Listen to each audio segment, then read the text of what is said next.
Әне-міне жаңа жылдың табалдырығын аттағалы тұрмыз. Бұл мерекенің жаһанданып кеткені сонша, оны діні, ұлты, әртүрлі әлемнің барша халқы атап өтеді.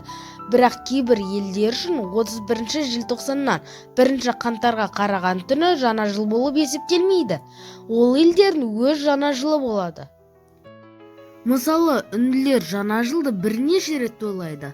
Ал 22 наурыз күні түркі жұрты мен таяу шығыс наурыз мейрамын атап өтсе, шығыс азиялықтар қаңтар мен ақпан аралығында Қытай жаңа жылын атап өтеді. Олар мұны көктем мерекесі деп атайды. Сауд Арабиясы жаңа жылды тойламайды. Күндердің өзгеруін атап өту исламға жат нәрсе болып саналады. Бұл елде мемлекет көлемінде аталып өтетін 3 ірі мереке бар. Олар тәуелсіздік күні, Рамазан айы және Құрбан айт мейрамдары. Әйтсе де, мұсылмандар жаңа жыл тойлау үшін басқа дін ұстанатын достары кешкі асқа шақырса тартынбай барады. Сондықтан Сауд Арабиясы жаңа жылды жеке кешкі дастарханда немесе белгілі бір отбасының дастарханында ғана атап өтеді.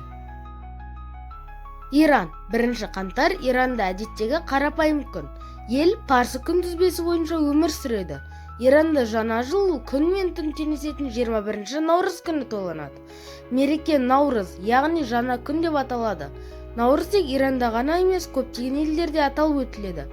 Олар Тәжікстан, Әзербайжан, Өзбекстан, Түркия, Қазақстан, Қырғызстан және Македония елдері. Қытай. Әдетте Қытай мемлекеті Григориан күнтізбесі бойынша жаңа жылды 31 желтоқсанда қарсы алады. Алайда Қытай халқына өз күнтізбесі маңыздырақ. Қытай жаңа жылы көктем мерекесі деп аталады. Бұл атау Еуропа халқының жаңа жыл мерекесін ажырату үшін берілген. Тұрмыста бұл мерекені Нян деп атайды.